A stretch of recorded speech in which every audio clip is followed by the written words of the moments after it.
Le moment d'une variable aléatoire, donc le premier moment c'est l'espérance mathématique. Donc soit x une variable aléatoire discrète, donc de valeur xi avec une probabilité associée p de x égale à xi, notée par pi. Alors l'espérance de x notée ex est définie par, c'est la somme des xi fois la probabilité de x égale à xi. En d'autres termes, l'espérance d'une variable aléatoire, c'est la moyenne des valeurs c'est effectivement la moyenne des valeurs de x. Je rappelle que xi c'est la valeur. Par analogie avec la moyenne dans le cas de la statistique descriptive, xi c'est les modalités et p de xi, je rappelle que p de xi égale à xi, c'est 1 sur le nombre de 1 sur le cardinal de oméga. Donc la variance Vx c'est égal à la moyenne des écarts quadratiques à la moyenne. C'est-à-dire c'est l'espérance de x moins ex tout au carré. C'est exactement comme dans le cas de la statistique descriptive. Avec une seule différence que ici les coefficients de pondération ce sont des probabilités. Et dans le cas statistique, les coefficients de pondération c'était des fréquences partielles.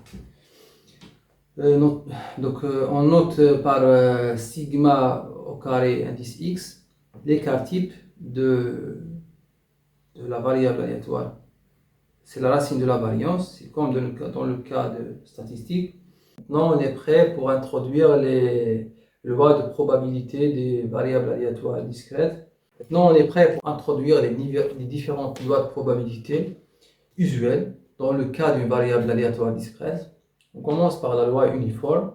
Donc on dit qu'une variable aléatoire x suit la loi uniforme sur un ensemble oméga si l'image de oméga égale à xn jusqu'à xn, la probabilité de x égale à xi égale à i sur n.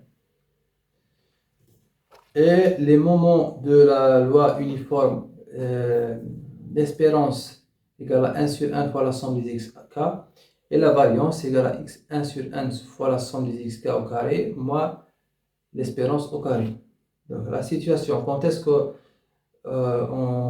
repère la loi uniforme, c'est dans le cas où elle modélise des expériences aléatoires où chaque événement sont équiprobables, c'est-à-dire où tous les événements ont la même probabilité d'apparition. La deuxième loi, c'est la loi de Bernoulli. On dit que x suit une loi de Bernoulli de paramètre pi, p entre 0 et 1, et on note x suit b de p si l'image de oméga égale à soit 0 soit 1, la probabilité que x égale à 1 égale à pi égale à p, et la probabilité que x égale à 0 égale à 1 moins p. Alors l'espérance de x c'est p et la variance égale à p fois 1 moins p. Alors on repère la loi de Bernoulli quand on est en train de modéliser des expériences aléatoires ayant deux issues possibles, uniquement deux issues possibles, comme le jet d'un dé, etc. Le jet d'un, pardon, quand on le jet d'une pièce à deux faces, etc. Généralement, les deux issues sont appelées succès et échec, où la probabilité de succès est égale à 1 et la probabilité de l'échec est égale à 0.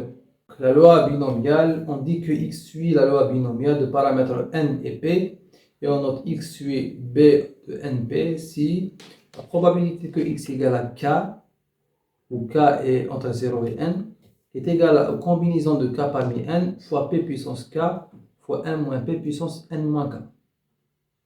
Alors l'espérance de la loi binomiale égale à n fois p et la variance égale à n fois p fois 1 moins p. Donc, situation caractéristique, la loi binomiale modélise une répétition de n expériences de Bernoulli indépendantes, où chaque expérience a deux issues possibles, succès ou échec.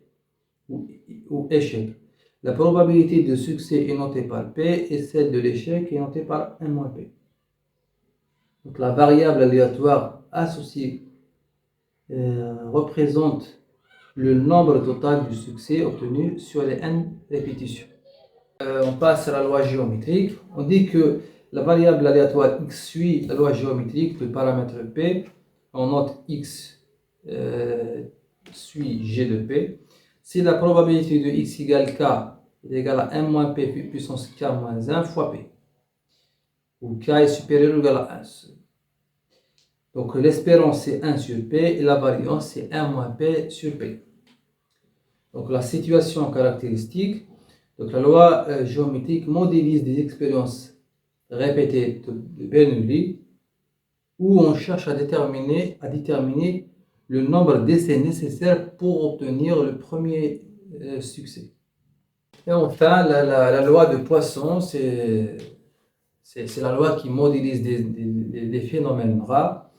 Donc x suit la loi de Poisson, le paramètre lambda, c'est ici, l'image de oméga égale à n, et la probabilité que x égale à k est égale à lambda puissance k fois exponentielle moins lambda sur k factoriel. L'espérance égale à sa variance est égale à lambda. Donc la situation caractéristique, c'est qu'elle modélise des événements qui se produisent dans un intervalle de temps donné ou dans une région spécifique lorsque ces événements sont rares et indépendants. N'hésitez pas à me contacter via les adresses mail qui s'affichent à l'écran. Pensez à liker, à vous abonner pour recevoir les notifications des prochains cours. À bientôt et à la prochaine.